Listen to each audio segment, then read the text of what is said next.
Bump's name. Hey, everybody. Welcome to Tough Bumps, episode 11.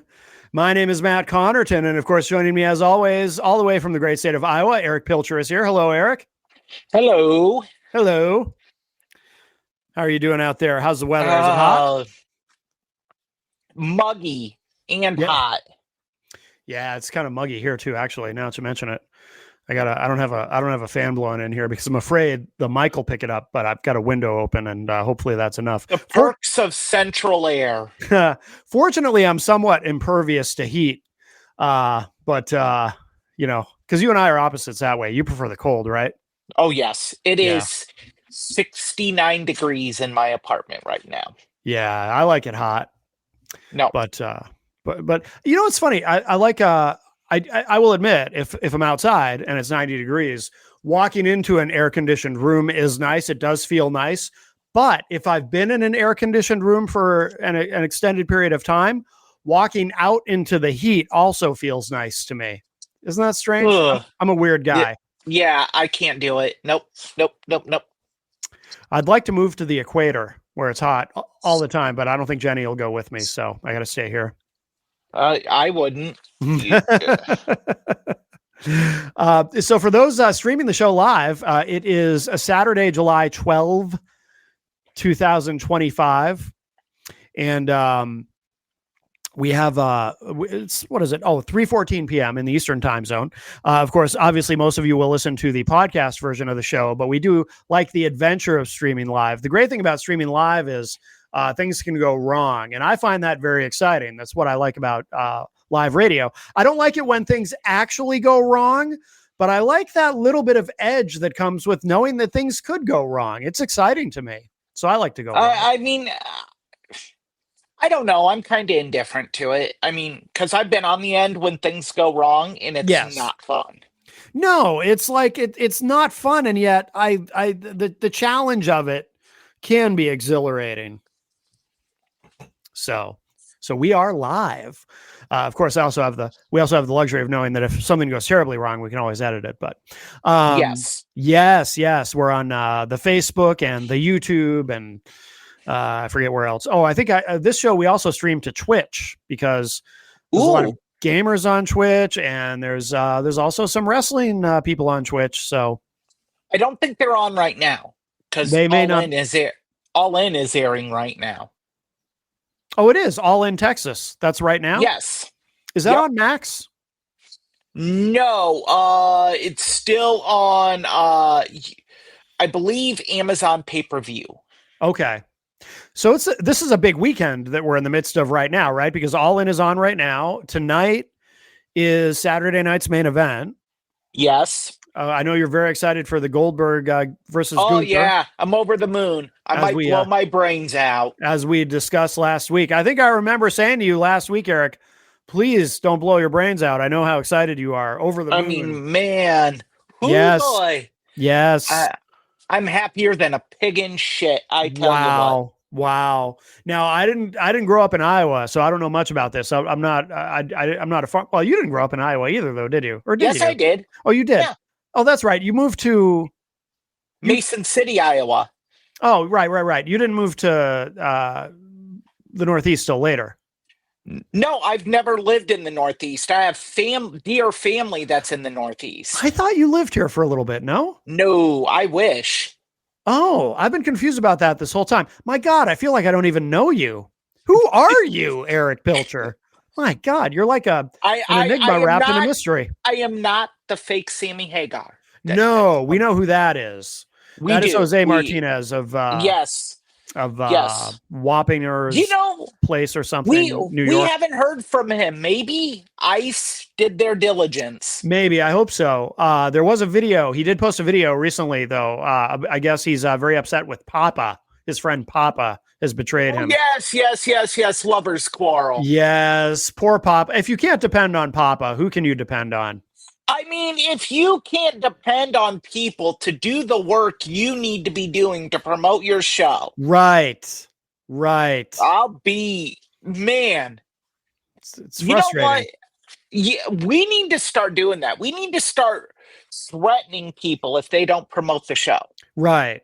We should do that right now. If you don't promote our show, if you don't make our show a success, we're going to ban you. We will delete you from our channel. We will delete you. Well, this is a wrestling podcast, so what we should say is we will delete you. But yes, and then I can't do the arm thing. Oh, right. You have an injured arm. Yeah. So you can't go delete. Yeah. I mean, I could with my left arm, I guess, but it just wouldn't have the same. You have to do it with your dominant arm, and I'm right arm dominant, and that's the one that's injured. So. Oh, right. I was going to say I never noticed which arm he did it with, but no, that makes sense. So we will. So let's see. So we have a couple of stories for the undercard. Should we start with Hulk Hogan? Oh, I mean, this man will never leave our consciousness.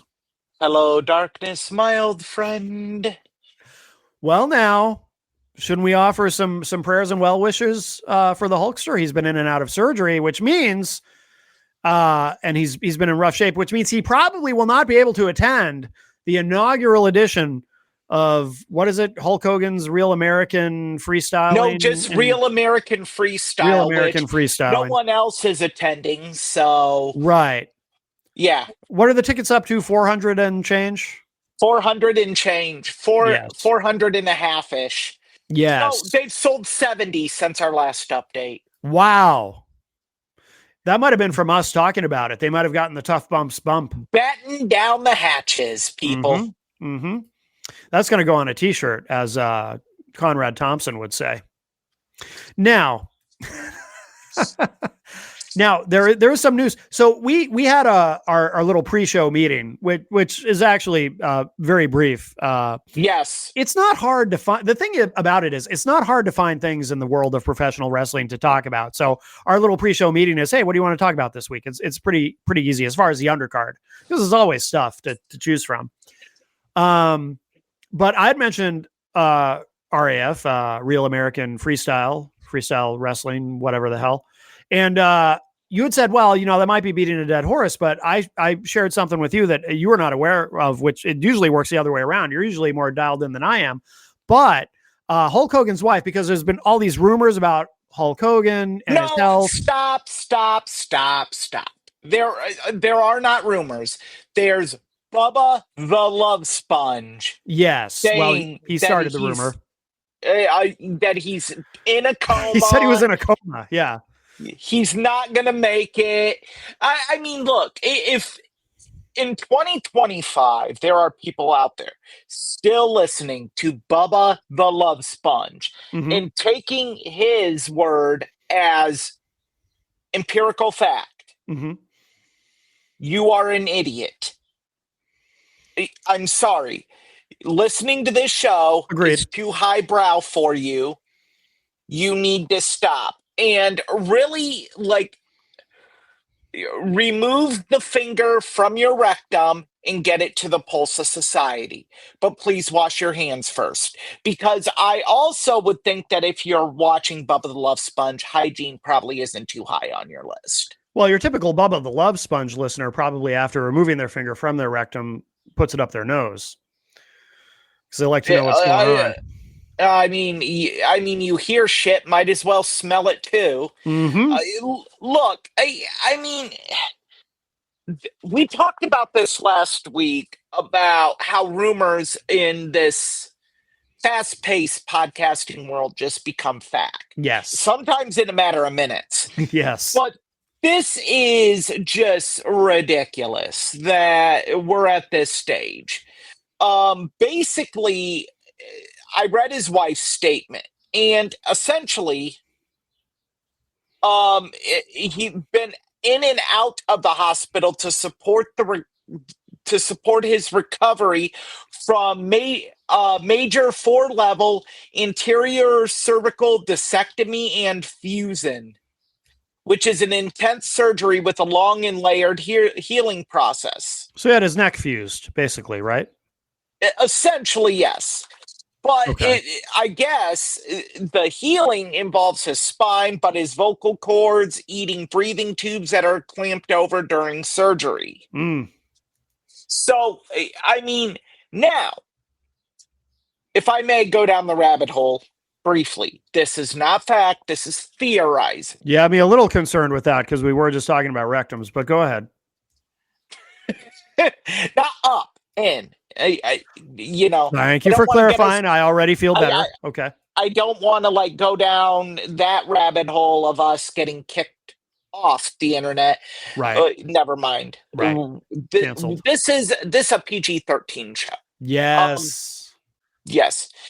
But fact is, could be smoke and mirrors by Hogan's current wife. Oh. I haven't seen or heard much from the Hulkster. I don't know many wrestling fans that have. Mm-hmm. I would have thought, given the health issues facing Real American Freestyle's one of their top signings, Ben Askren, whose wrestling career is probably over. He had a lung transplant, so that's probably long gone. He's lost over 50 pounds. He looks. Oh, wow. He looks. I mean, I feel bad saying this because the man legitimately died 4 times.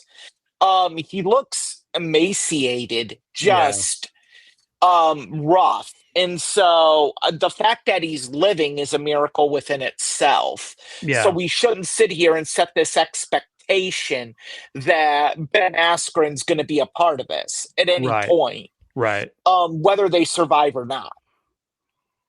Heard nothing from Hulk Hogan. Also, you know, Eric Bischoff has been very, very coy on his podcast with Conrad Thompson about this. He's been basically giving blanket responses, the same as Hogan's wife. As a matter of fact, reading through her statement like I did, it was pretty identical to what Eric Bischoff has said. Okay. So could there be something to what Bubba the Love Sponge is saying? Yes. But I'm going to go 85-15 that Bubba's full of crap. Okay. I'm not going to give it much credence because I would almost guess that if it was this serious, Meltzer, Sean Ross Sapp, Wade Keller, Brian Alvarez, somebody would have gotten a hold of something. Mm-hmm. Yeah, you would think. Or, someone of more, that has more, how do I want to say this? The credibility than Bubba the Love Sponge. Yeah. I mean, I would trust a sponge that I wash dishes with more than Bubba the Love Sponge, to be honest with you. I would trust Vince Russo more. Wait, no. Oh my God. My God.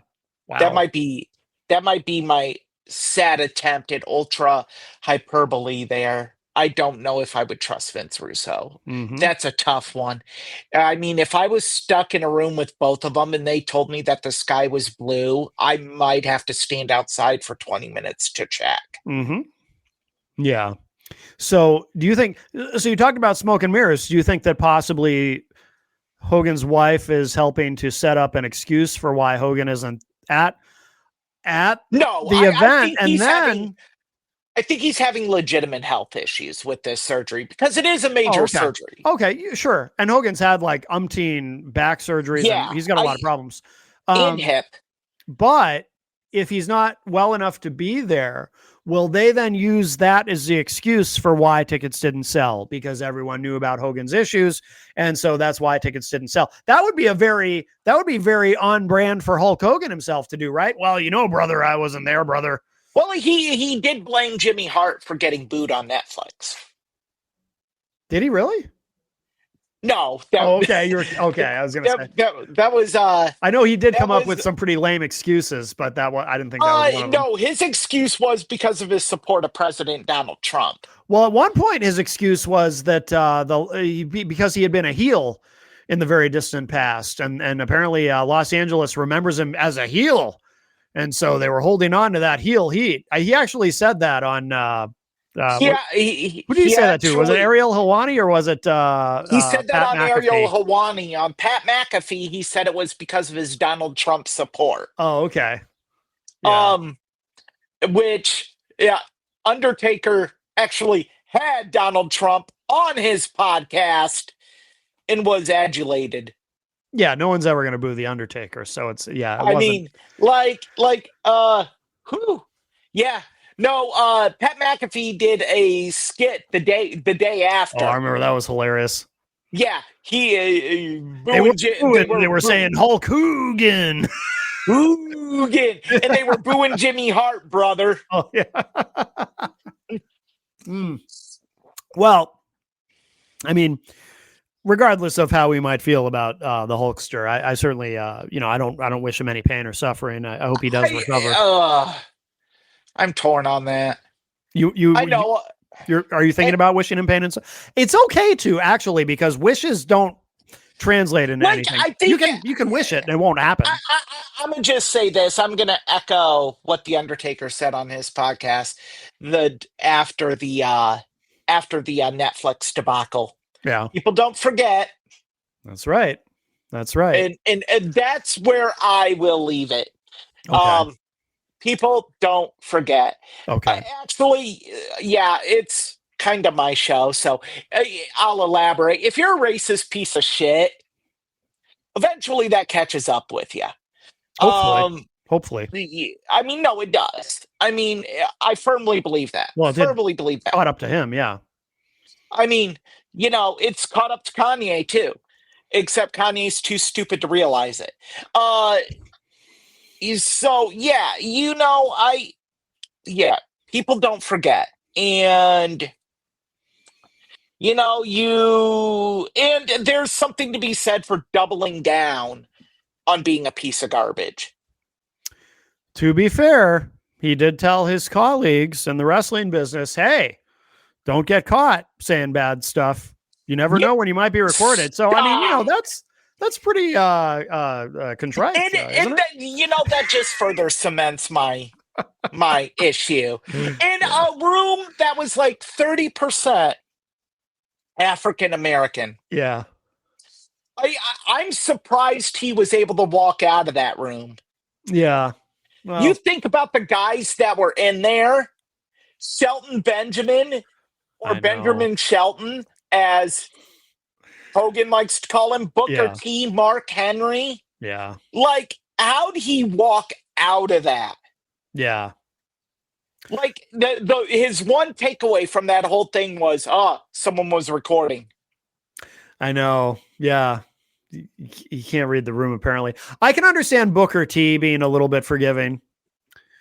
Only I mean, Booker for a very T had specific. his own. Yeah. Booker T had his own mishap. So, Right. like, Right. Well, not only that, there's that famous Hulk Hogan, "We're coming for you," N-word. that's what I'm saying. But also some of the backstory to that is why I say that about Booker T, because according to Booker T, from the way he tells the story, Hogan actually, because he was like, as soon as it happened, he was convinced he was going to lose his job. And he said that Hogan actually went to bat for him with management and said, "Look, he just made a mistake. He was caught up in the moment.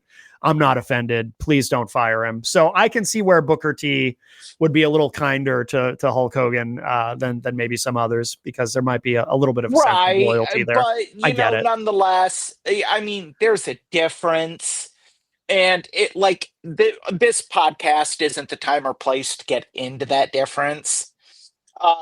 It's like if I called you boy, Mm-hmm. there's no issue. But if I called an African American male boy, Right. we have a major issue. Right. So there's differences. And again, I circle back to something I said earlier. If I need to explain those differences, maybe this podcast is too highbrow for you. Well, some people legitimately, I think, just don't get it, like, because they'll say, "Oh, they can say the N-word, why can't I?" And it's like, well, because it's not only about the word. Words have connotations and different contextual circumstances, and that's what they don't understand. A little bit of a sidebar. I mean, if you're like mid-50s and up, I can get that argument. I don't agree with it because I think you should grow as a person. Mm-hmm. but I'm like, okay, that's a majority of your life the way it's been. But if you're below that mid 50s, shut up. Yeah, No, you get it. You're just choosing not to grasp it. exactly. Unless you're Exactly. just being overtly racist and bigoted, Yeah, and then it's just, and you know it and you don't care. right. That's inexcusable no matter what age you are. Agreed. Absolutely. 100%. Well, anyway, well, just speaking for myself, I don't wish any harm or pain or suffering to the Hulkster. I don't wish any harm. I don't wish pain or suffering. I just wish for him to go away Well, yeah, I agree there. I agree there. into the good night, peacefully be gone. Well, I wouldn't say into the good night because that now it sounds like you want him to die. I mean, Hey, once he's Matt, dead, there's no chance for redemption. Matt, Yes. you don't make an omelet without cracking a few eggs. So are you saying that if well,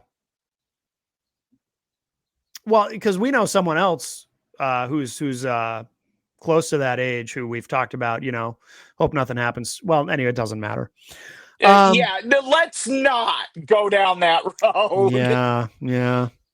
Plus, he might have one more Sammy Hagar impersonation in him. So, Oh. so moving He on. did have his karaoke hit a couple weeks ago.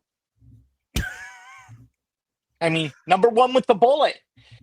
And I hear Mailbox Dog, that reunion tour. I hope so. It's actually a cool name. Actually, it's a shame that a cool name be wasted on a shitty band.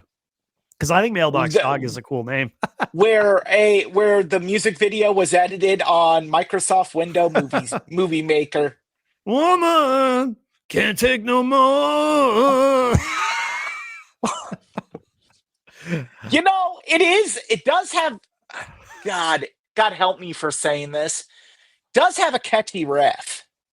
The song itself isn't terrible. There's nothing wrong with the song itself. It's just the singer is so bad. The singer is so bad in the music video.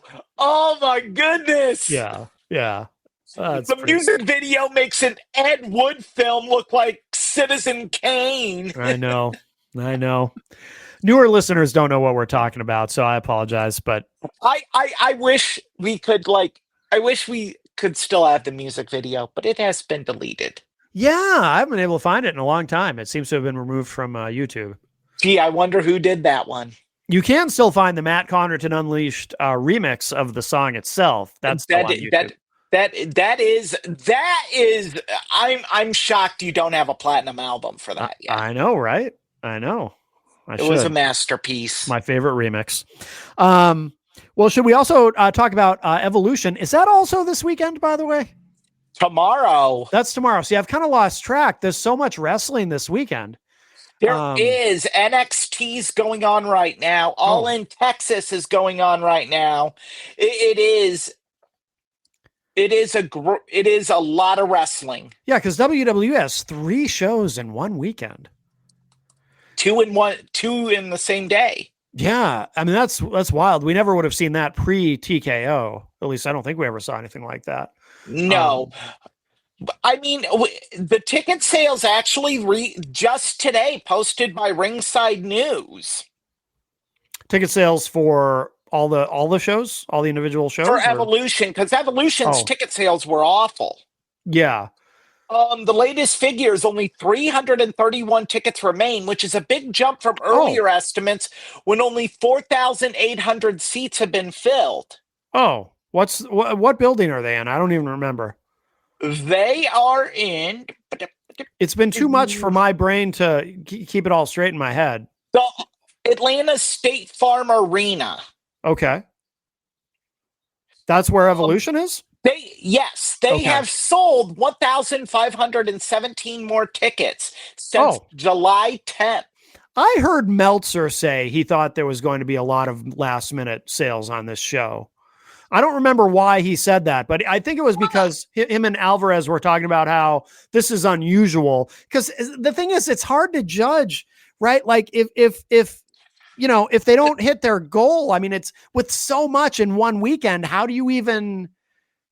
But also keep in mind they lost their top match For Evolution.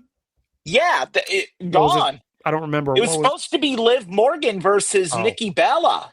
oh yeah, They teased it and then they lost it the very next week. right. So I it's don't think hard. I don't think people are going to buy tickets though. For I don't. I Was that really a draw? I mean, people were talking, Yeah, and if people are, I mean, like I personally don't care. I've never been a Nikki Bella fan. I've never been a Brie yeah, Bella fan. yeah. But people were talking, and look, I think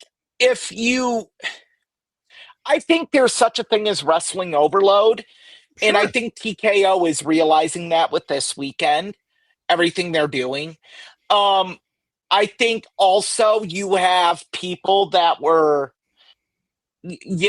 probably waiting to see what matches would develop after SmackDown, see if anything new developed, which it didn't. But Trish and Tiffany Stratton cut a very good promo. See, So last that night yes, so that I haven't seen it definitely yet. could have helped as well. I mean, not much, not 1,500-ish tickets worth, but Yeah, it's a lot. It's a lot in one weekend, and it's also too. So we should say, so the first Evolution event. What year was that? Now, time gets away from me. I'm so it all becomes a blur. However many years ago the first one was. I feel like the first one served a very specific purpose that is no to longer. get It's right. The purpose was to get the women's roster really over and yeah. have it be as 2018. Okay, 2018. And yeah, and so the purpose was it was the first all women's WWE pay-per-view event or premium live event. I think we were still calling them pay-per-views at that point. I remember it did well in terms of people seem to really like it. I don't remember anything about what kind of numbers it did, but a lot of people thought maybe it would be an annual event, and then it wasn't, and then it was kind of forgotten about. But it did succeed, I think, in terms of the long-term health of the women's division. We've talked about it on this show. The amount of talent in the women's division today is incredible, and that's what I mean by this Evolution pay-per-view, which is happening all these years later. It doesn't have the same necessary purpose that the first one did, because the women's division is incredible today. You kind of don't need something that puts the women's division over, because it's already over. It's fantastic. Right. And they're really, it just seems like that they just did it to do it. There Yeah, wasn't a lot of build for it or demand. Uh, I think there would be more demand. Well, not necessarily demand, but I think there would have been more build if they weren't, spinning so many plates. The same weekend having Saturday night's main event, and of I course think there would be NXT. more demand if there was like a major match they could do Yeah, for that's it. part of the problem too. I mean, there just isn't, none of these matches outside of Trish Stratus, Tiffany Stratton, you couldn't see on Raw or SmackDown. Right, right. Or PLE. I mean, I think if they were to build Trish Stratus versus Tiffany Stratton better and more, it would have been very successful, because that was the big thing with the first Evolution. You had that kind of passing of the torch match. Mhm. Nikki Bella representing the Divas versus Ronda Rousey representing the athletic and talented wrestlers. Right. So it would have been cool to have that build. And I think that was a major fumble by WWE. Yeah. Yeah, I agree. I mean, because now too, I mean, talking about the lack of necessity for it. I mean, we live in a time now where, for example, what was it? Hell in a Cell? No, I mean, I'm sorry. Money in the Bank. Didn't they open with the women's Money in the Bank match, if I remember correctly? Yes. Yeah, like you can do things like that now, and nobody's like, oh, that's weird. Instead of, it's like, oh, cool, because you're going to see something really good. And the athletes, these female athletes they have now are just incredible. I mean, I've never seen such a strong roster in terms of women's wrestling. It's a far cry from, what I sometimes I think back to is when Alundra Blaze, who of course was Medusa Maselli, when she went on Yes. back during the Monday Night Wars, when she did the thing where she went on WCW Monday Nitro and dropped her WWE title belt into the trash on live television and everything. I think back to that time in WW, well, then it was WWF. And I remember, like, Alundra Blaze, it was like it had been one of these pushes where they decide, because Vince would decide every once in a while, every 5 years or so, let's push the women's division. And then they bring on Medusa. Of course, they had to change her name to Alundra Blaze. And then it's like they didn't have anybody for her to wrestle. It was like, they had Bull Nakano, and that was pretty much it. And then when that was over, they forgot to even bother to renew her Alundra Blaze's contract. And it was like, a lot of stops and starts over the years, and but now it's a totally different game. Yeah, it really is. I mean, that, and WWE, I don't think Vince ever could book a woman's division. I mean, the whole time it was a cluster. Yeah.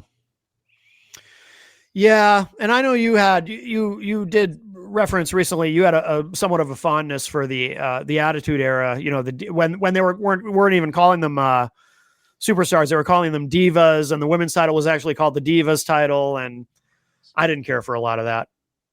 But I did. I thought it was great. I thought things like, call me a feminist, but I thought things like bra and panties matches and shit like that, I thought was I just remember seeing that stuff and thinking, yeah, this is like, my friends who look down on wrestling, this is an example of something that I don't want them seeing when they walk into the room, because this is just stupid. There were some things that were just like, even watching it as a teenager, you're like, this is bad. Like it's when Vince cringe. Had Trish on all fours barking. Oh, yeah. Like a dog.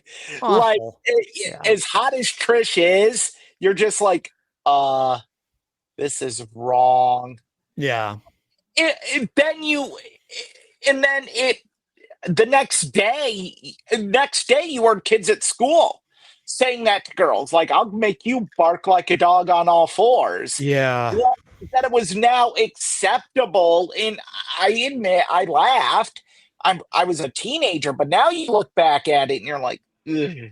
Especially with everything we know about Vince, that just makes it even a little bit worse. I mean, Vince always came off as pervy.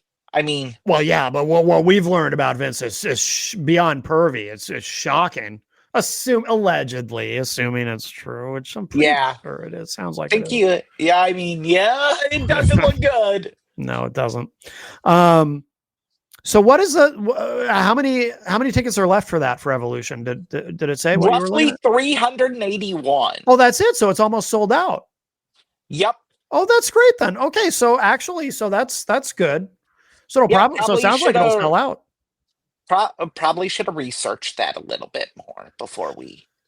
No, but that's good. Well, no, I think it was a good discussion, but I also think that now that doesn't mean that we don't know what the viewership on television is going to be as far as the PLE itself, but the event, it sounds like, is going to sell out, so that's good. So I'd call that a success. Yeah. Small building, obviously, but that's okay. Nothing wrong with that. Yeah, it's hard to say. I hope that the ticket sales aren't inflated. Oh, that's interesting. What do you mean? You think they're I mean, I hope that the ticket sales aren't driven by paper tickets and things like that, and people just don't show up, because that could set the women's division back. That's the problem with running an event like this, is you could derail the division a little bit. Yeah. Oh, absolutely. Absolutely. Should we move on to the main event? Sure. 2018 All In. Yes. A day that I have a graphic. I should load this up. A day that really was the beginning of something much, much bigger. And you know more about the subject than I do, but Yes. I do have some strong feelings about, the long-term effects that this had on the wrestling business. Of course, there's a graphic that I found for All In that I thought looked pretty cool. I found a couple different ones, but there he is, the man of the moment there, Cody Rhodes, the American Nightmare, along with the Young Bucks in the Yeah. top there.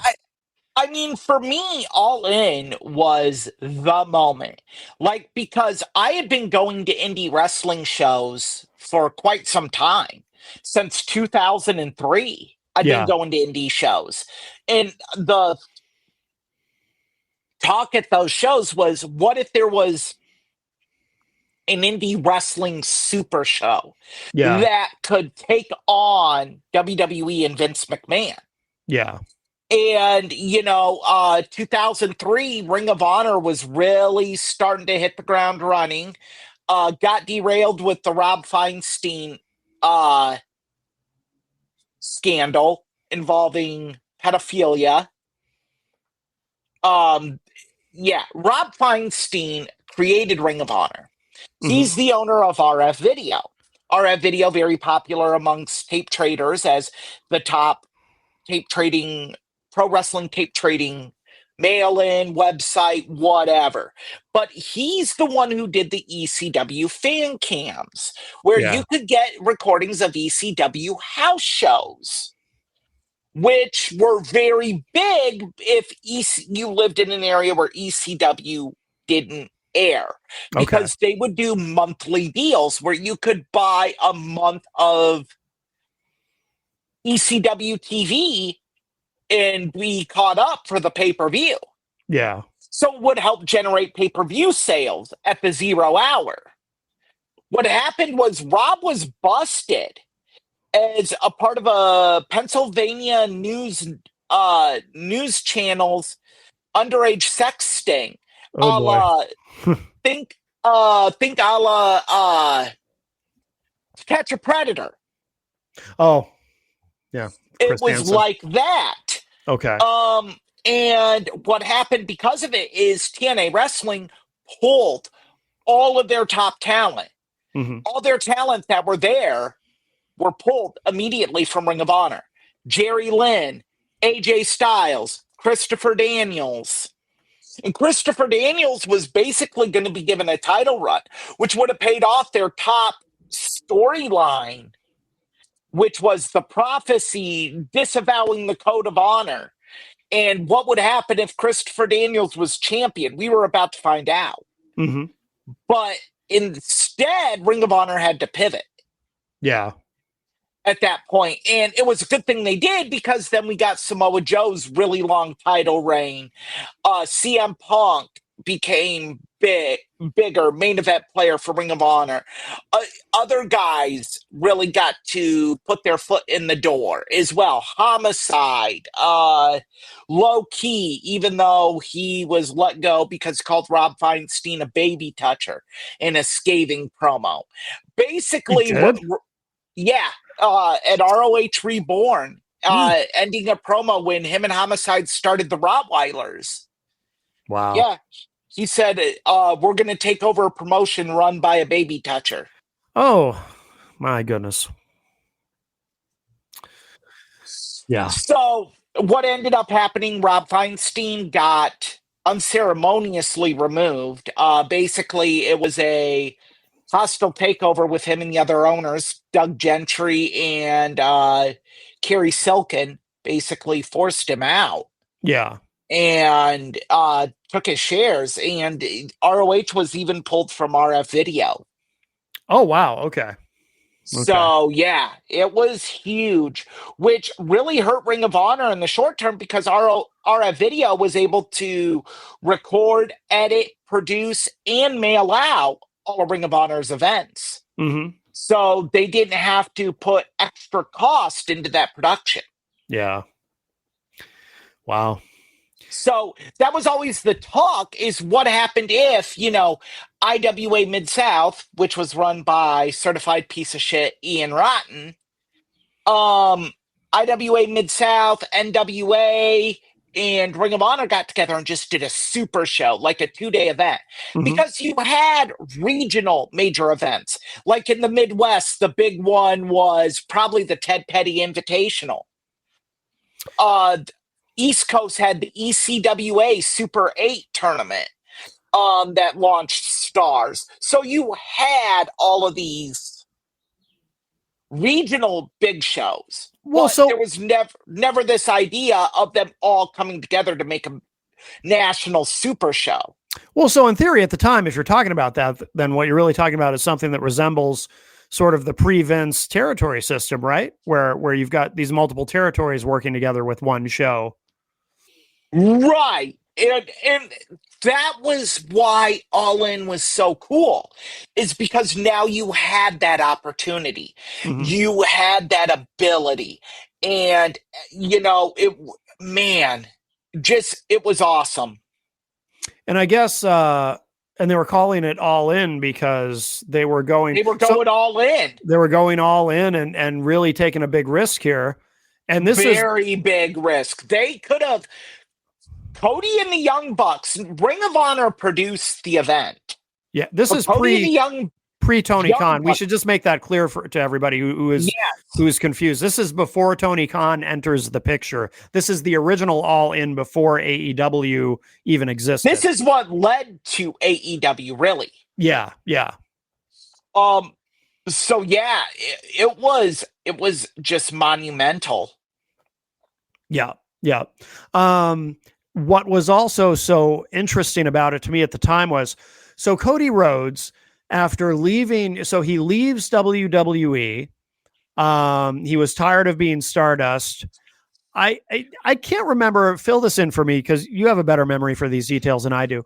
Was his contract up and he just didn't want to resign, or did he ask for his release and they gave him his release? Do you remember? He asked for his release and it was granted under the caveat he could not use the name Cody Rhodes. Right. Which he, interestingly enough, though, he went on social media and claimed that he could.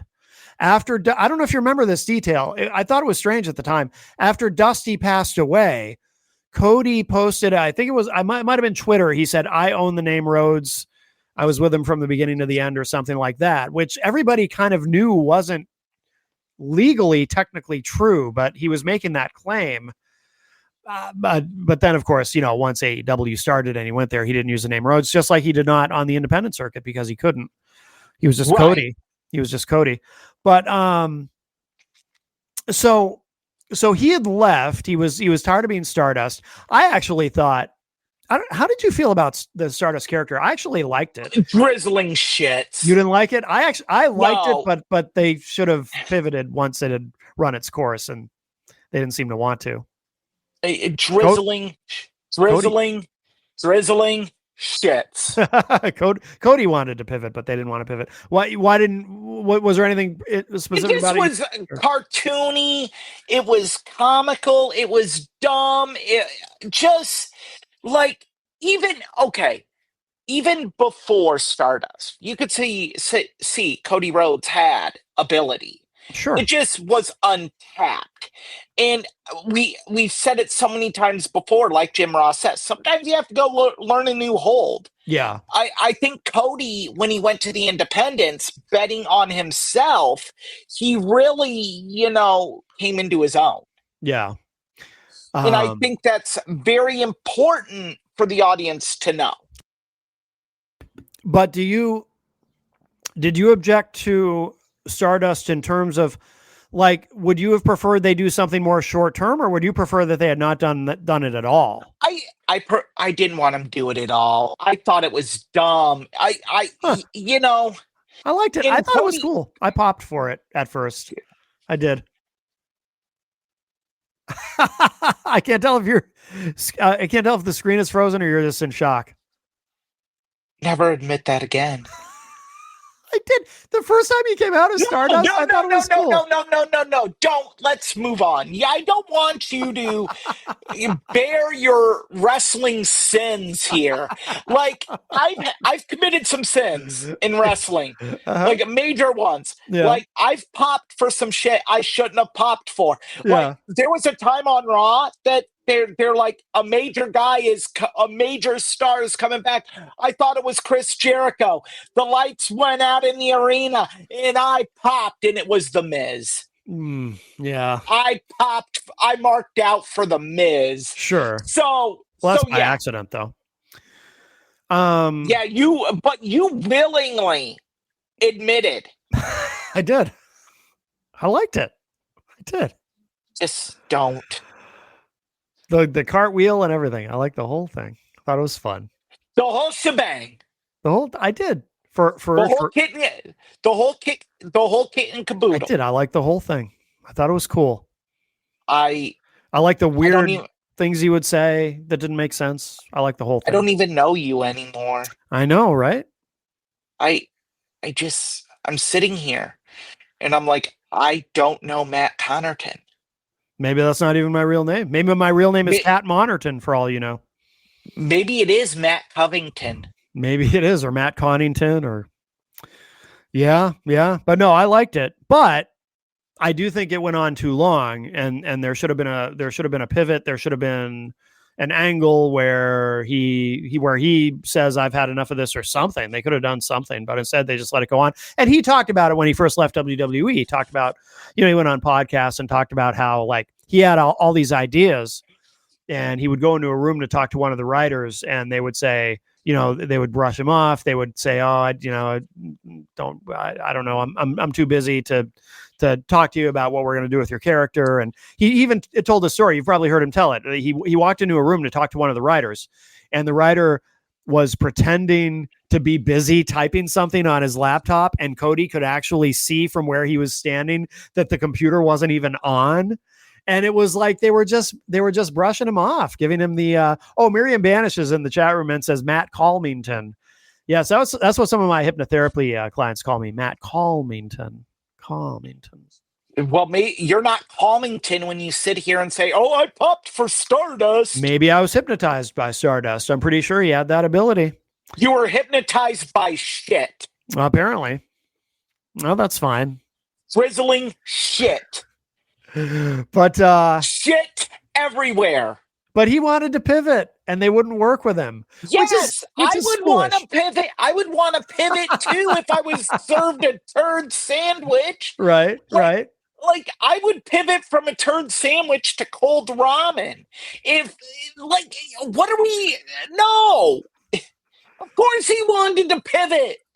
I got to find a picture of Stardust for people who don't know what we're talking about. I mean, I assume most people who are enjoying this podcast will know.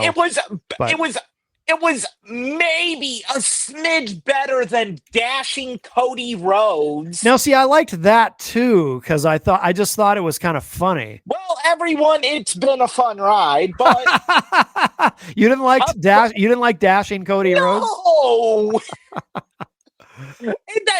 Or him with just a mustache. That was ridiculous.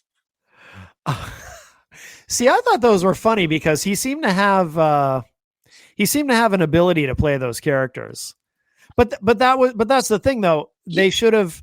So because he had proven himself, there he is in all his glory. There's Stardust. I know. But because he had proven himself, because here's the thing, no matter what he did, whether it was Stardust, whether it was Dashy, Cody Rhodes, whatever they gave him to do, he always applied himself and did his very best. He had his dad's philosophy on that. Dusty, when he went to WWF and Vince put him in the polka dots, and Dusty said, okay, I'm going to get this over. And he did sort of. I mean, the truth is nobody gave a shit about the polka dots. They just cared because he was Dusty Rhodes and he was going to be over no matter what. But Cody, he threw himself into everything he was given, including Stardust and dashing Cody Rhodes.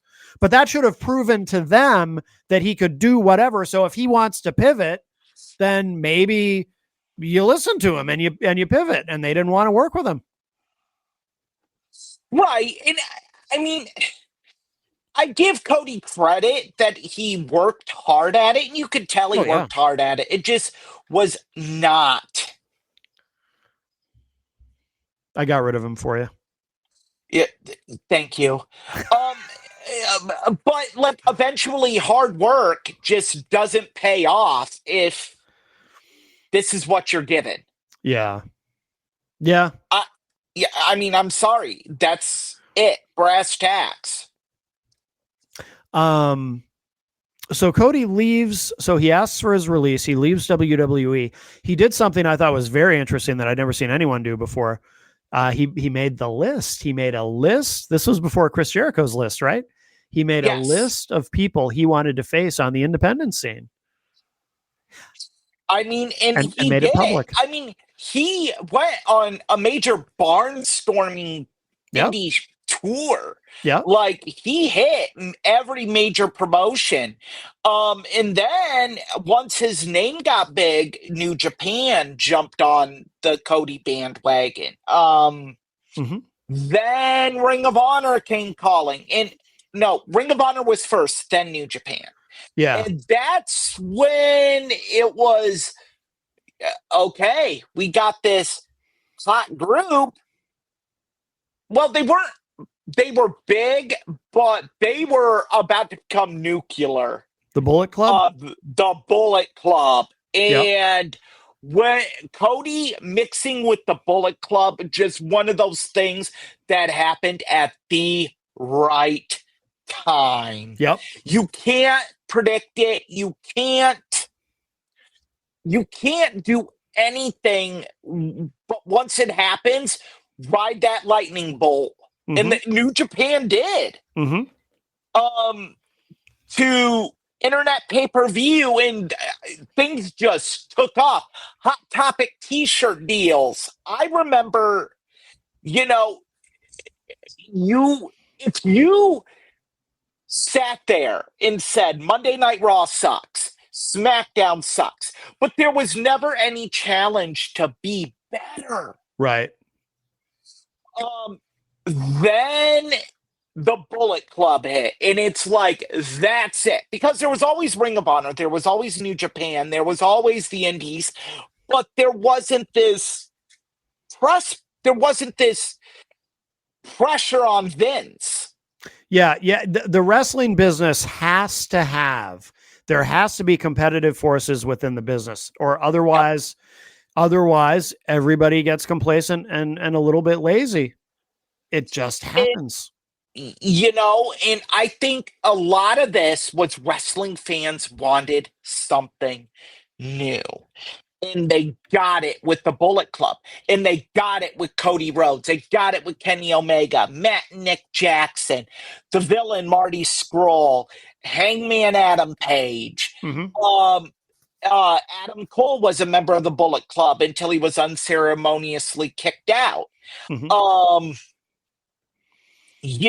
And then New Japan announces we're going to partner up with Ring of Honor. And that's when it really exploded, because now you had an American outlet where these guys could go and perform. Right. I remember when I realized it was big. 2017, summer 2017. Ring of Honor announces their Global Wars tour. Yeah. I'm going to look this up because the original date for ROH Global Wars was one date only, Columbus, Ohio. And one star was announced. Yeah. Kenny Omega. Okay. Love Kenny Omega. Best bout machine. Easily one of the top 10 greatest of all time. Yep. Without a doubt. Yep. You then sold out in 30 minutes. Yeah. So then they're like, well, let's add more. And Kenny Omega said, I'll do all the dates. So it expanded to starting in Buffalo, Pittsburgh, Columbus, and ending in Chicago. Villa Park, Illinois, a suburb in Chicago. I know it well. Odeum Expo Center. Yep. And it sold out. Yeah. All 4 shows sold out. Yeah. And you know what? Ring of Honor Club membership went through the roof because they did something very interesting. Buffalo was not even streamed at all the first night. Yeah. But night 2, Global Wars Pittsburgh was iPay-per-view. No, Global Wars Pittsburgh wasn't streamed. It was done for a TV taping. Global Wars Columbus was streamed as a part of Honor Club. Global Wars Chicago, the last night, that was the night that they did the iPay-per-view, and the iPay-per-view crashed. So for anyone who doesn't know, just so we're clear, so an iPay-per-view, a pay-per-view that's strictly on the internet rather than the traditional with the, through satellite and the cable companies and everything. And that crashed during the event? Yeah, it crashed. Okay. I mean, they got it back up pretty quickly, and it crashed right around intermission. So as luck would have it. But I remember they cut a promo, and Cody Rhodes in the middle of the ring at the end said, "Pro wrestling is cool again." Yeah. And then the next day they did a meet and greet at Pro Wrestling Tees that sold out in 20 minutes. Yep. I mean, my God. Just printing money that weekend. Yep. Yep. And you realize that was the precipice of this idea. Well, they just sold out for I wouldn't call them arenas, but for 5,000 seat clubs. Mm-hmm. And they did it in areas that have a heavy wrestling footprint. But if they could sell 5,000 with promotion, what could they do? The thing is, at this time, the way that I remember it, just as a fan, is there was such it wasn't that at that point in time that interest in pro wrestling had been waning so much as just fans had become so disenchanted with what was such a weak WWE product at that point, because even at that point, it had been a couple of years since I had even subjected, and I'm a lifelong wrestling fan, but it had been probably a couple of years since I had actually sat down and watched from beginning to end Raw or SmackDown, like actually sat and watched it. In fact, for a long time, I'd fallen into a pattern of I wouldn't watch it at all. I would go online. Well, I shouldn't say I wouldn't watch it at all. I wouldn't watch the shows at all. I would go online, find out what happened. And if it looked like something interesting happened that I actually gave a shit about, I would go on YouTube and I'd find the clip of it on YouTube and I would watch that. And then, but it was also around this time, I kept hearing about NXT, and NXT obviously a part of WWE, but Triple H was running it at the time. And I kept hearing about how NXT was actually so much cooler than what they were doing on the main roster. So I checked it out and I got hooked immediately because we were getting something from NXT that we didn't get anymore on the main roster, and so the desire, I think, because I'm sure there's probably God knows how many people in the same position as me who they've just been so bored with Raw and SmackDown and they just wanted something more compelling, and it was out there. It just had to find it, or it had to find us, but it was out there. Right. And it was out there, and by the time that event happened, it was now in your face. Yep. Because keep in mind, the Bullet Club had been poking the bear. Leading up to that, they went to a WWF live event and Yeah. recorded it for being BTE, being the elite. Their Uh, YouTube show being the elite. Yeah. yeah. And Jimmy Jacobs was on it. That ended up getting him cut from his producer role. What was he actually in it though, or what? Or didn't they just take a picture with him and the Yeah, picture they took a got him selfie fired? with him. Yeah, because And he he was a got fired. WWE employee. Yeah. Funny side story to that. At the end of the Global Wars event, Jimmy jumped the guardrail and took a picture with them. Did he? Yes, people were throwing their cell phones into the ring Yeah. for them to take a selfie with it. It was just crazy. Yeah. And like, that's when I met Kenny Omega, because they had a meet and greet before the show. Okay. I met Kenny Omega. I met the Young Bucks. I met Cody at that event. Okay. And Cody, this is why I say Cody can't be a heel. Okay. Very curious to hear more about My this. cousin Austin Hicks, and I hope you make this story into a short. Okay. Because it should be. Okay. Die-hard Cody Rhodes fan. Okay. Big Cody fan. He had school the next day. Global War Chicago was on a Sunday. He had school. Yeah. Couldn't go. Mom wouldn't let it. So I had paid to meet Cody. I decided I was going to go ahead and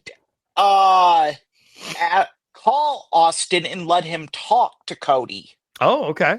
on the phone. Yeah. And I did so. And he loved it. And Cody, keep in mind, they would do autographs as a part of the meet and greet Oh, of course. that you paid. Yeah. But the Stars got a large chunk of that money. Cody signed an autograph photo for Austin at no additional charge. Yeah. No, it's very nice. At no charge. Yeah. And had like a 3 to 4 minute conversation with him on my phone. Oh, that's very cool. Yeah. So look, it was that connection that the fans had with the members of the Bullet Club. Yeah. This access that they had with these guys. But wasn't the Bullet Club a heel group though? Didn't matter. Did not matter. Yeah, I just even, think even when AJ Styles was a leader of the group, yeah, and they were heels, people still loved them. Well, they were cool heels, yeah, just like the NWO or any number of other, the I Four actually Horsemen. think the Bullet Club is more influential than the NWO. Oh, interesting. Because you look, the Bullet Club essentially started a pro wrestling organization. Mm-hmm. NWO just took millions upon millions of dollars, and great story and everything, but it didn't have that staying power. Yeah, I see what you mean. The Bullet Club, man, they're still over. I feel like though you've argued against your own point about Cody, because you say he can't be a heel because he's such a great guy, and I understand that. And by the way, there's no shortage of wonderful stories about Cody Rhodes. He's right. by all accounts, he's an incredible human being, which is one of the great things about him. Seeing him being the guy at the top of the mountain right now, it's great to see. He earned it, and he's, by all accounts, he's a wonderful person. But he was a wonderful person while being technically a heel. So why couldn't he be a heel People again? still, even when they did the Bullet Club Civil War storyline, yeah, Kenny Omega was over like Rover. Okay. Yeah. Pro Wrestling Tees, the Team Cody shirts sold just as much as the Team Kenny shirts. Yeah. So, no, he can't. Because even when they tried to make Cody a heel, and they had him turn on Kenny Omega,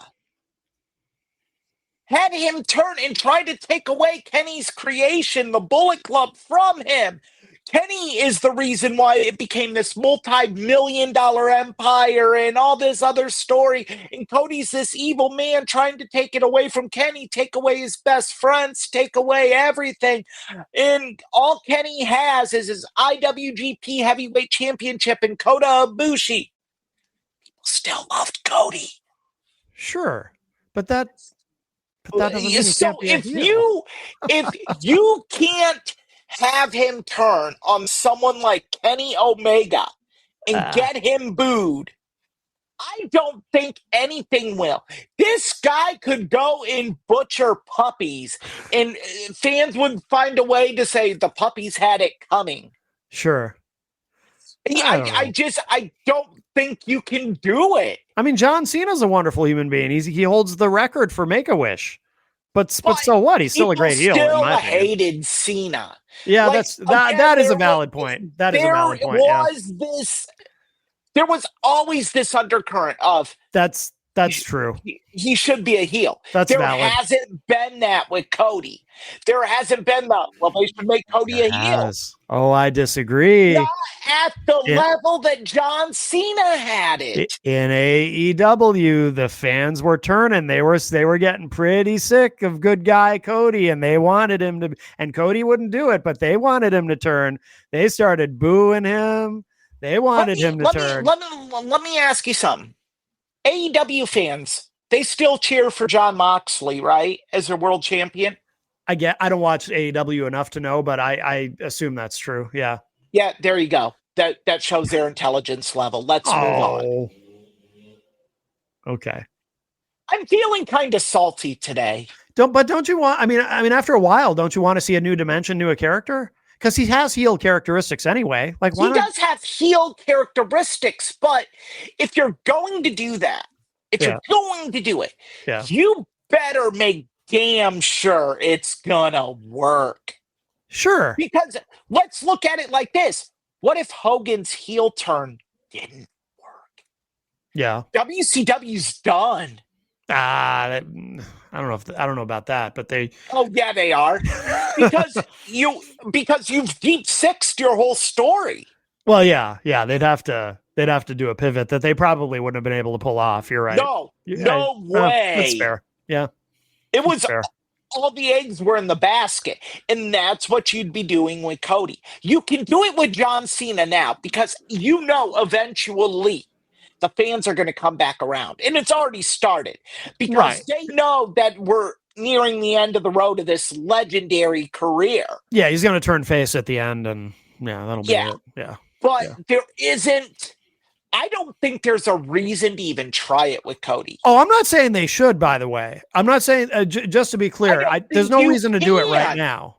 I'm saying in the future, though. When it's time to freshen him up, because that day's going to come. But here's the other thing. Cody has in his contract the ability to take time off. I'm a firm believer in this. Had John Cena throughout his career had the ability to take extended amounts of time off, those calls for a heel turn wouldn't have been as strong. Yeah, because you wouldn't be sick of it. It was like Jim Cornette always says, how can I miss you if you won't go away? Yup. Yeah. Yup. So, or you're cheering for him because it feels real. Yeah. And that's why, even if you turn CM Punk heel, he's still going to get those face reactions. Yeah. Yeah. Yeah, undoubtedly. Well, we live in an era now where I think fans have become conditioned to accepting that now more than ever that, you don't necessarily have, good guys who are always good and bad guys who are always bad, because as I've talked about many times, we see in today's wrestling, especially in current WWE, we see a level of character development that we have not ever seen ever. I just thought of this in regards to Cody. Yeah. Cody embraces both sides of it. He embraces the boos and the cheers. Yeah. Yeah. When you're a heel, you can't embrace those. You can't embrace the boos. They have to make you angry. Yeah. And that's the great thing about Cody is he's so fan centric that he is. You know what? You paid for your ticket. Boo me, cheer me. Yeah, cool. Right. I got a reaction. Yeah. Yeah. And it's very hard to make that guy a heel because that what are you gonna do? Have him come out and say, "Oh, I always hated it when you booed me." Really? The same person's been booing you for 5 years now. Right. What's changed? Right. What's changed, Cody? Right. So that's the other hard part is in today's wrestling and smarks being in the know, it's very hard for you to do that. Mm-hmm. Yeah. But Cody's embraced it. Yeah. And that is done nothing but help his popularity. Yeah. Oh, absolutely. So how many of these shows did they do before All In was conceived? Well, Global Wars happened in October of 2017. Okay. That led to the next ROH blockbuster weekend. Okay. When they did War of the Worlds, and it was in May 2018. Okay. Why this is important is it was Ring of Honor's next trip to Illinois. And that day is when All In was announced. Okay. Okay. That it was official. It was going to be in Chicago. They had a press conference at Pro Wrestling Tees. Yeah. To announce tickets going on sale that day, and they sold out in less than 30 minutes and only announced one match. Yeah, that's incredible. Yeah, that's really incredible. And this was not a small arena. It is the Now Arena in Hoffman Estates, Illinois, Mm-hmm. and it seats roughly 10,543 people. I was going to say, yeah, I remember it being right around 10,000. Yep. Well, you know why it was right around 10,000? Why? Because someone asked Uncle Dave on Twitter, do you think the Bullet Club could sell out a 10,000 seat arena? And Dave responded very snarkily, not anytime soon. And Cody responded, want to bet on that? Mm. And that is Uncle Dave lost that bet. Yeah, I mean, in Dave's defense, I will just say I was very skeptical at the time myself. I wasn't. I didn't think that. I didn't think it would. I didn't think it would be a failure, but I didn't think it would sell out. I didn't think it would sell out in 30 minutes. No, I certainly didn't think that. No. I said it would sell out in 2 weeks. Okay. Wow.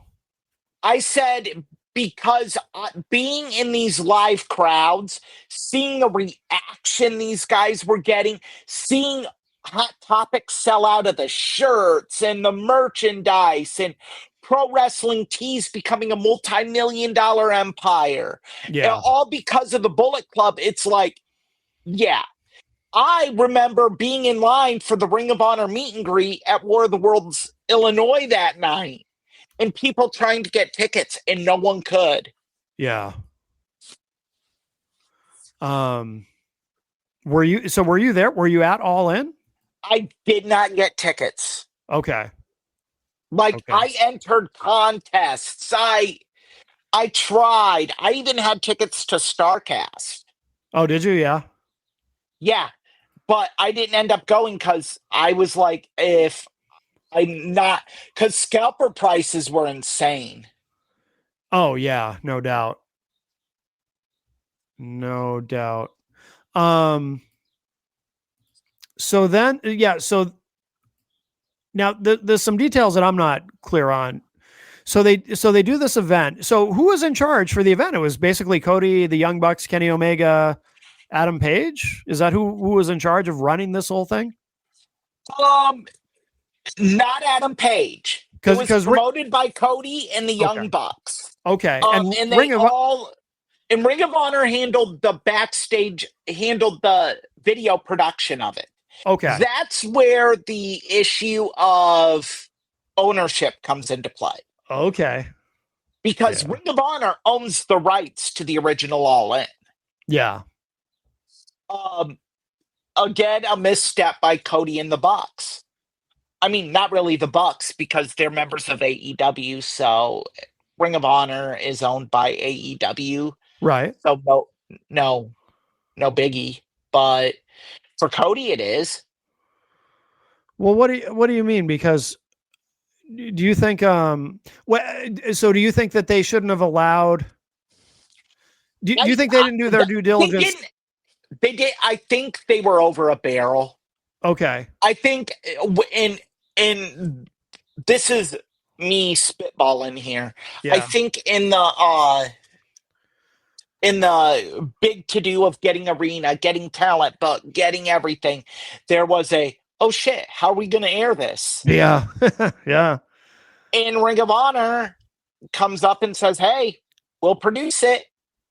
Because in theory, so if they hadn't solved that problem and they couldn't air it, though, I mean, it would still be a successful event, right? Even if you've got an event that's not it's sold out, but you're not going to get the pay-per-view dollars. Right. You're not going to get the re-airs. You're not going to get, because keep in mind that even after the event, people were talking about how amazing it was. right. So they were really gearing up towards re-airs and rebuys. And if you spent that $39, I think it was $39.99. If you spent that, you got to keep the event. It was yours. Oh, okay. Yeah. Yeah, so you can watch it as many times as you want. Yeah. Yeah. I've never actually watched it. Did Ring of Honor, did they do a good job producing it? Yeah, the production was great. The issue is they really some matches really ran over. Yeah, I remember reading about that. The main event had to be cut down big time. But look, at the end of the day, my goodness, it just, I mean, I think the big thing was, I think what kind of hurt the momentum of this show was, I want to say 2 weeks before, maybe a little longer, Kenny Omega had finally beat Kazuchika Okada for the IWGP Heavyweight Championship belt. Yeah. So it was like, what do you do with Kenny Omega now? Him and Penta had an amazing match, but you're just like, and you had Okada versus Marty Scurll. Mm-hmm. So I don't know. I think hindsight being 2020, maybe they should have pushed for Kenny to win it at All In. Yeah. And that be your main event. But I get New Japan saying, and I don't know if they said no, but being like, no, it's happening here. Because that 2 out of 3 falls match is one of the top matches of all time. Which match is that? Kazuchika Okada versus Kenny Omega. 2 out of 3 falls match. See, I've never actually seen it. Yeah, I'd like to see that. So after, so I know next week we're going to talk about AEW. Should we talk now about the part where this leads to AEW, or should we save that for next week? I mean, we can kind of touch base on it because once numbers started coming in, yeah, then it was like, okay. And here's where Ring of Honor made a misstep. Mm-hmm. A bad one. Ring of Honor produced the show. Yeah. But the Bucks Kenny Omega, Cody Rhodes, and Adam Page, their contracts were expiring. Yeah. Ring of Honor probably should have made them add a year or two to their contracts if they were going to produce this show. Mm-hmm. Because once that happened, man, the clamoring was real. And it was, okay, they've made money. They were, I would say at that point, they'd become millionaires, Mm-hmm. but not enough to start their own pro wrestling company. They needed a money man. Right. And that's where Tony Khan came into play, a lifelong wrestling fan playing with daddy's money. Do you know anything about, because obviously, so if they were under contract to Ring of Honor at the time, it had to be in their contracts that they were allowed to do independent bookings, right? Otherwise, Yes and no. Otherwise, how were they even able to do this to begin with? ROH produced it. It was an ROH produced show. So was that part of? So I guess what I'm trying to figure out is, so did ROH have to? Was that part of the agreement? Okay, from ROH's standpoint, No, I think it was just we'll produce it for you. Sign this agreement. Okay. Because in order for ROH to allow them to even make this event happen, there had to be an incentive. No, in a ROH contract, you can do indie bookings. Okay. As long as the indie shows do not supersede with a Ring of Honor event. Okay, that makes sense. And there were other things too, like if you're a Ring of Honor champion, they are in control of your booking. Okay. Meaning that if you go to a promotion, they're not going to have you lose to Cletus the trash man. Yeah. Or you're going to be in a tag match with other Ring of Honor guys, and Ring of Honor gets to choose the finish. Right. Okay. So yeah. But, and keep in mind that Ring of Honor held their American contracts. New Japan held their international. Oh, that's right. Okay. Yeah. But New Japan had nothing to do with this event, right? No. Okay. New Japan allowed their talent to take part in it. Okay. But other than that, no. Okay. Do you think, and maybe this is something more for next week, but I'm just curious, a quick take. Do you think that the real reason Tony Khan bought Ring of Honor, because he damn sure hasn't done much with it? I mean, he hasn't, but that part's. Let me say something here. You probably already know what I'm going to ask you. No, I actually want to bring this up. It's sad to me what Tony Khan has done to Ring of Honor. Yeah, I know. Ring of Honor is the greatest independent wrestling promotion ever. Yeah. And you look at the talent that we have because of Ring of Honor. Christopher Daniels, Jay Lethal, AJ Styles. Well, not so much AJ, but Samoa Joe, CM Punk. On down the line. Yeah. Roderick Strong, Austin Aries. I could go on and on about Ring of Honor. I love Ring of Honor. I would ride with my buddies. We would leave at between 11 and noon on a Ring of Honor show day, drive 4 hours to Chicago, see the show and drive 4 hours back. Yeah. Be totally amped after that show because we were so blown away. And we only paid $20 to get in the door. Yeah. But yeah, Ring of Honor had one of their premium events last night. No one knew about it. Right. I know. Yeah, it's what Tony Khan has done. But I was curious about your thought on a specific thing. And like I said, you probably see this question coming, but do you think the real reason Tony Khan bought Ring of Honor was because he wanted that first All In? He wanted the rights to that first All In event, and the only way to get them was to buy the company. I think for Tony, It's who? But man, got to be careful here. Tony's a fanboy Hmm. at his core. So Sure. I think Tony loves owning Ring of Honor. He just doesn't know what to do with it. Yeah, apparently. And that's unfortunate Yeah. because Ring of Honor should be able to book itself, really. I don't even know. Yeah, Supercard of Honor was last night. Okay. Supercard of I Honor didn't even was know. their big WrestleMania weekend event. Yeah. Yeah. That is where we got Kenny Omega versus Cody Rhodes Yeah. for the first time. Yeah. It's just a shame.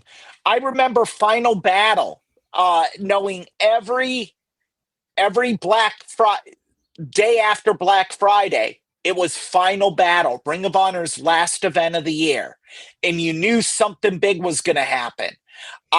Death Before Dishonor was always where you had blow-offs to some of the biggest feuds. That's where you had the CM Punk Raven dog collar match. Yeah. I mean, this is grade A, high quality stuff that Ring of Honor always did. Glory by Honor, when you had dream matchups, when you had CM Punk versus Terry Funk. But knowing all that though, do you think in addition to, so I'm going to add something to the equation in terms of my question. Did he want the original All In, and he wanted, just like when WWE bought WCW, they got that sweet tape library. Did Tony Khan want he wanted that tape library? Yeah, he wanted that tape library because keep in mind, when he bought Ring of Honor, CM Punk, Daniel Bryan, Claudio Castagnoli, all Ring of Honor mainstays, Samoa Joe was coming in. Yep. He had them. Yep. So that tape library was huge, and he really hasn't done anything with it. Yeah, it's so strange. It's bizarre. And allegedly, I remember him saying once that claiming, I say claiming because it's almost hard to believe that he had in fact had offers to put a Ring of Honor show on cable television, possibly on TBS or TNT or elsewhere, and he just didn't. Or at one point he said it was not TBS or TNT, but somewhere outside of that company, but out of loyalty, he didn't want to put Ring of Honor on a competing network or something. It's just really weird. His statements, whenever anybody asks him about Ring of Honor, it gets very strange. But yeah, he hasn't done anything with it. It's like a kid that dreams about a toy on Christmas. Yeah. He gets the toy, and then he's like, okay, best way I can describe it. I just came up with a better way. Okay. Kid gets wants this giant Lego set for Christmas. Kid gets the Lego set, rips it open, and immediately sees all the separate baggies, the instruction booklet that's this thick. The kid's overwhelmed and is like, the hell do I do with this? That's Tony Khan with Ring of Honor. He has it. And he has a tendency, it sounds like he has a tendency to kind of maybe micromanage things too much, because I remember too hearing that when he first bought it, he was trying to book Ring of Honor and do all the AEW booking and just do all of it, and running or whatever he does with the Jaguars and all that. And it's like, dude, delegate. There's no shortage of people in the wrestling business with creative minds who, he could have easily just had a separate team, just book Ring of Honor and have a little bit of crossover here and there with AEW, not too much so it doesn't get tired and stale, but a little bit, and do that, I always thought the best thing to do with Ring of Honor was what they've done with NXT. Yes, me too. I thought about that have too. Have it be an AEW developmental. Yep. Instead of doing the YouTube show, put Ring of Honor on YouTube. Yeah, perfect. Yeah. It's like you do Ring of Honor before your Saturday night show. Tape it and throw it on YouTube. Yep. And if you want, you could also throw it on HBO Max. Yeah. I mean, and then you can promote these events and promote Ring of Honor and give it what it deserves, because Ring of Honor is a very large fabric of pro wrestling today. Mm-hmm. Oh, It I really agree. is. And Yeah. anyone that disagrees with that, you need to look at the history of Ring of Honor. Mm-hmm. We would not be here. I dare say this show would not exist if not for Ring of Honor. Mm. I'm very shocked that there hasn't been books on the oral history of Ring of Honor or anything like that, because it is a very, very, very interesting story, Ring of Honor, and just the amount of times that they were on life support and just Mm-hmm. found a way. Oh yeah. And when Tony Khan bought it, they were on the ropes, right? So he was probably able to get a pretty sweet deal. Yeah. So he I may mean, have even been thinking in the back of his mind, well, I'm not paying much for this. So even if I can't figure out what to do with it, I get All In and I get that that's tape a library. part of my major issue with Ric Flair. Is he almost bankrupt Ring of Honor? Tell that story, because I only know a little bit of this. I don't know the whole story. All right. So Ric Flair signed an agreement with Ring of Honor to appear at their shows and do meet and greets for them. Okay. Ric Flair was paid up front $15,000. Holy shit.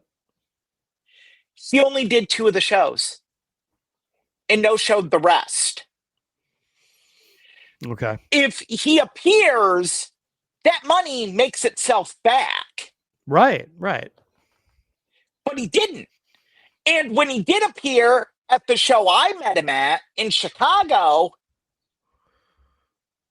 he upped the price of the meet and greet by $50. He did? Yeah. Just there on the spot? Oh my God. That day. That's shitty. That day. Oh. It was an asshole to everyone without a set of tits. Yeah. Everything you're saying, though, is completely consistent with everything that we know about Flair. Oh, yeah. I find it all very easy to imagine. That's when my hate for Ric Flair began. Because I met him and told him, like growing up, I looked up to you. I didn't have a father growing up. Looked up to you. I cried when you lost to Ricky Steamboat. And he looks at me and he goes, that's fucking pathetic. Oh my God, really? He said that to you? Yeah. Holy shit. Did you smell anything on his breath? Oh, yeah. He smelled like a distillery. Yeah.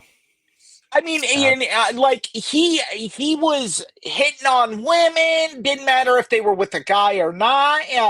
Just and then he did. I was shocked, and he leans in for a Polaroid with me. Yeah. And it was supposed to be $100. That included your ticket and a meet and greet with Ric Flair. Yeah. 1 autograph, 1 photo. We get to the show and Rick increased it by $50. Jesus. Or he wasn't going to appear.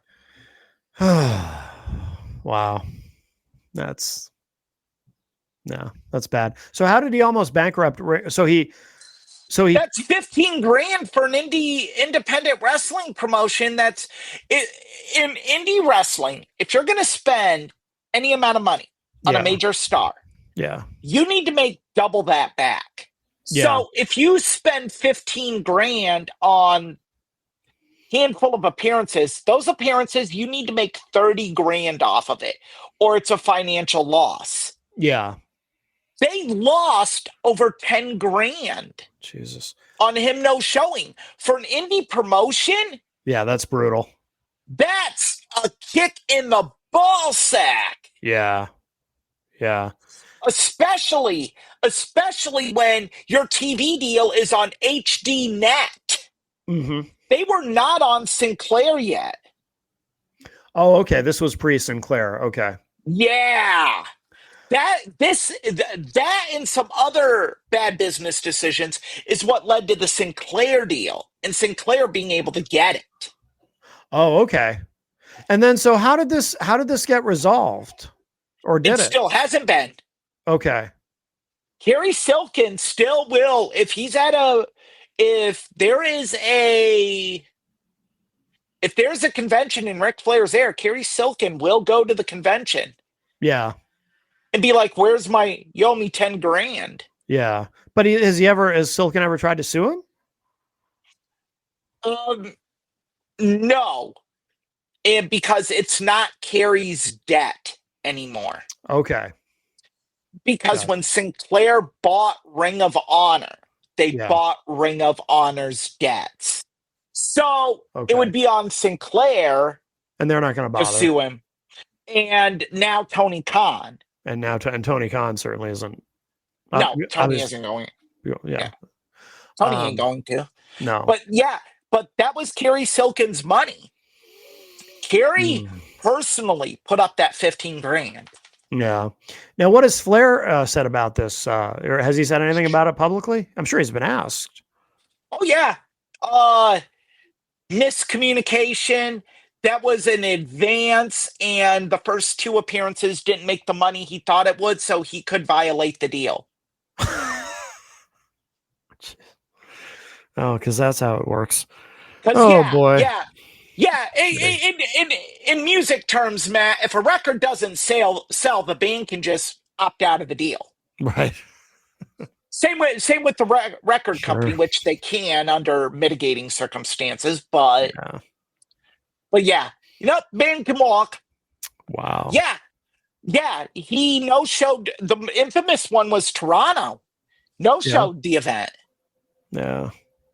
And Ring of Honor had a hard time getting people back after that in Toronto. Yeah. A very hard time. It's terrible. That is terrible.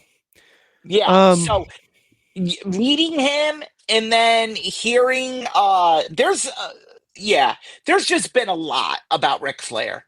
And then when you write your own book and then say, I didn't contribute more than 30%. I just did it for the check. Like, what? Yeah. Oh. Well, anyway, all right. Thank you for telling that story, though, because I didn't know some of the details on that. Kerry Silkin to this day, and I've actually met Kerry. Yeah. Kerry is a great guy and loves the business. Yeah. Loves the business. Yeah, so next week, obviously, we're going to get into AEW more deeply, but is there anything about All In that we didn't talk about that you wanted to mention? Event. Yeah. Great event. I mean, it's honored at the Now Arena. There is a plaque on the building. Oh. That actually commemorates it being the largest independent wrestling show of all time. Oh, no kidding. Yes. That's cool. All In was just, if for nothing else, the story of Cody Rhodes winning the NWA title. Yeah. I mean, even though they flipped it back to Nick Aldis, rightfully so, a couple weeks later, just was so great. All right, now I have one more question for you. Because I said this, might have been last week. I said this, and you vehemently disagreed with me on this. And obviously, we'll revisit this question next week. But I wanna first ask you now, and then we can dive further into it next week. But the question I want to ask you, because I want to ask you again now that we're at the end of our discussion about All In specifically. I said, going back to Cody Rhodes, that without AEW, Cody Rhodes is not the main event top guy that he is in WWE today. And you disagreed with me. Now, I'm curious, do you disagree with me because you feel that everything he did up to AEW with the Bullet Club and All In and everything, do you think that is enough where he could see? That's where you and I disagree. If there was no AEW, WWE would have signed the Bucks and Cody. They would not have gotten Kenny Omega. So are you saying, because maybe I don't entirely disagree with you, because it sounds like, are you saying that, so if you take, so let's say AEW never happens, but All In, so they pull off All In, everything else about the story is the same, just as no eventual AEW. Do you think at that point, and the ROH contract is up and whatnot, do you think at that point WWE tries to re-sign Cody, they get him, and he's a top guy, a main event guy? Yes. The I'm AEW not changes convinced. nothing for Cody. See, AEW changes nothing for the Young Bucks. I think the Young Bucks would still be in WWE right now. And knowing what we know now, let me preface this. Are you also changing Vince losing power? no, because Vince was still in power when they But lured Cody back. That was a part of the issue. Cody did not want to be booked by Vince. Right. So understandable. If Triple H, everything happening, just no AEW. Triple H ends up taking over. Yeah, the Bucks are multiple-time WWE World Tag Team Champions. I agree on that. They're one of the top tag teams in pro wrestling. And I think Cody Rhodes is the guy in WWE. I think if Cody Rhodes signed after All In, we do not get Roman Reigns as we have him right now. Really? We do not get the tribal chief. Because you think that space, in effect, would have been taken up by Cody? That. So I think Roman Reigns ends up getting cut or relegated to the mid-card. So if we're talking about right after the initial All In and WWE bringing him back, obviously at an elevated level because he had proven he could succeed outside the WWE system, I'm more open to that. I'm still skeptical that he'd be quite as big a deal, but I see what you're saying. I see your point, and I'm starting to come around to what you're saying. Kenny Omega, I want to add this. Yeah. Kenny Omega never will sign with WWE. Yeah. Never will happen. Well, he's at the end of his career anyway. He has to be. I don't think so. The diverticulitis almost killed. I mean, I understand it. You can say the same for Brock, but I mean, he's really, he gave an interview recently where he was talking about that dude has got problems with the diverticulitis. Really, he's never going to be the same for his own sake. He's not going to be but AEW is booking him very smart. They're not putting him on weekly TV. Right. They are bringing him in with big stories to build around. Yes. And if you can imagine if WWE they're giving Kenny Omega, as they should, the Roman Reigns treatment. Yes. Look, so yeah, I don't believe he's close to being done. And Kenny Omega will tell us when he's close to being done. Kenny is not going to go out and give us matches below his standard. Oh, I agree. If he goes out at All In today and has a bad match with Okada, he would, I think, legitimately sit down with Tony Khan and say, hey, yeah, we need to reevaluate. My greatest rival and I just had a shit match. Yeah. I ain't got it. Yeah. So, yeah.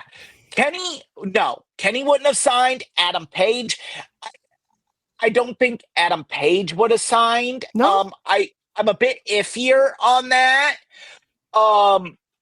Because I don't know. I'm not as definitive. I could see a situation where Adam Page signed.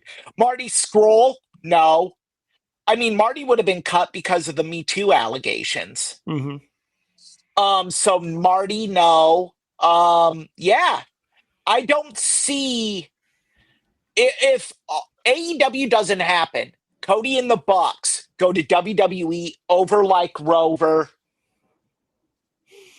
Yeah, I'm more open to what I'm not as convinced as you are, but I'm more open to that point of view than I was The easiest before. thing you can book is the success of someone else's character. Mm-hmm. That's why Bret Hart and WCW always befuddled me. Mm-hmm. Like, just piggyback on that success. Eventually, you'll have to come up with your own stuff. And I think WWE would have been more than capable. But I think also we got the best version of Cody in WWE because he was in AEW. Okay. Because he got that backstage experience and learned producing, putting a show together, timing it out. Those are just things you can do in the ring Mm-hmm. that puts you head and shoulders above your contemporaries. Mm-hmm. Mm-hmm. Yeah. Okay. Well, so anything else on All In? I think we've If anyone has the opportunity to see the event, I cannot recommend it enough. yeah. All this Cody Rhodes match, easily one of the best matches of both of their careers, and they've had some really good matches. Kenny Omega versus Penta, Oh, I'd like to top see that. notch. Yeah. Yeah. Um, Oh, geez, I can imagine. Yeah. Okay. Okada, Marty Scurll was good. I mean, the whole event, Yeah. except the main event because it had to be cut short. Yeah. Top to bottom is money. In the Yeah. main event, when you hear the names that were in it, Yeah. Kota Ibushi, Matt Jackson, and Nick Jackson versus Bandito, Rey Fenix, and Rey Mysterio. Mm. yeah. Okay. Now we should. So next week, we're gonna the main event will be AEW, correct? Yes, we will talk about the first 6 years of AEW, and you might have some explosive arguments. Yeah, I hope so. Because I like clicks. I Gotta think get clicks. Matt and I vehemently disagree on the status of AEW right now. We might. I don't. I actually am not sure, but we might. Yeah, we'll see. I hope so. Okay. All right, Eric. Well, thank you so much. Why does everyone love disagreeing with me? I don't get this. No, people just love disagreeing. Just people love disagreements. That's why I put, like in the videos, if you and I disagree on something, I put we argued when I post those clips because I know if I use the word argue, we're more likely to get a click than we had an intellectual debate. you might get more clicks if you say Matt, my laptop stand just tipped over. Uh-oh. If say Matt Connerton bitch smacks Eric Pilcher live on internet, right? I guarantee you we would break records for Tough Bumps clicks if you titled the video that. I know a guy in New York who would definitely click that. I don't get his overwhelming issue with me. He calls you Eric Pincher. He can't get either of our names right. Yeah, I don't understand it. Like, I mean, have I done some things to him? Yeah, but sure, nothing. Nothing Am I good friends with the real Crazy Joe Rabinowitz? Yes, I am. Yes, I am. I mean, Crazy Joe Rabinowitz is still alive and well. Mm-hmm. Mm-hmm. I hope so. Still bumping ODB occasionally. Good. Okay. Well, fair enough. But yeah, I don't know. I don't understand his issue with me. Yeah. He says I'm untalented. I have awards for writing, Joe. What awards do you have? He's mad at you. He's mad at there's a gentleman named Murray, and of course his beloved Papa. He's very mad at. He's very upset with Papa. Very upset. Very upset with Papa. And I don't know. There's a theory that's been presented by him, and he dismisses it. But I believe it to be true. I think Jen is a catfish. Oh, okay. I think he's being catfished by a dude, which brings his very disgusting karaoke song he dedicated to her. Oh. To a I mean, he does like imagining sticking things in our orifices that, Yes. I mean, I'm gonna say this. I'm gonna look right into the camera. Mhm. Jose Martinez. It's 2025. It's okay. Take that fresh walk out of the closet and into the freedom and declare your homosexuality. Yeah, he does seem like he might be closeted. It's okay. Even an old dog such as yourself can learn new tricks Yeah, it's not too late. It's not too late to find love. and maybe find a new glory hole as well. He did used to tell me how handsome I am whenever he'd call into the show. Those were the days. They were. He'd say, "You're very They were. handsome, Matt," and I'd say, "Thank you." Yeah. All right. Well, on that note, He's never said Billy Painter's handsome. no, he never has. No, he's very mean to Billy. Very mean. to Very Billy. mean. Very And mean. his beard. I Yeah. don't. Yeah. I think if you have a beard that size, you almost have to keep it clean. Oh yeah. You have to groom it. Yeah, there's no way. Like, Yeah. yeah. You have to groom it. Because I've read stories online actually where people who don't upkeep their hair can get like skin diseases under the hair, Oh like God, really? flesh-eating bacteria. Oh, that's not good. Yeah. Yeah, Yikes. yeah. Like there's this story I read about a guy who had dreadlocks in his hair, hadn't washed them for 2 years, Yeah. went to cut them off. Hairstylist touched the guy's scalp, and Yeah. it started to move. Oh God. Okay, that's horrifying. All right. So yeah, I don't think it's true. I don't think Billy could get away with not washing his beard. I know, Right. Right. Yeah. because it would be bad. So Joe, go ahead, just come out. I will invite Jose Martinez to be a guest on Tough Bumps if he takes that brave step and steps out of the closet. Yes. I think that would be wonderful. Would have been better last month during Pride Month, but we'll take it in July. You know what? I had a joke, but this is a touching moment. I think I won't say the joke. Fair enough. Fair enough. Well, all right, Eric. Let's see. So where should people go online to find out more about you? ER Pilcher 319 on Twitter, ePilcher 617 on Instagram, Eric ERICH Pilcher on the Facebook. Yes, very good. And of course, you can find more about me on my website, mattconnerton.com. And all right, I guess that's it. Episode 11 in the book. Episode 11. It's shocking. Yes. That means next month is next week is our quasi 3-month anniversary. Wow. Okay. Because it would be 12 episodes. Oh, yeah, right. I'm not good at math. But yeah, you're right. You're right. 3 months we've been at this. Well, very good. All right. Well, Eric, thank you so much. And thanks everybody for watching or listening. And we'll talk at y'all next week. Bye, everybody. Bye.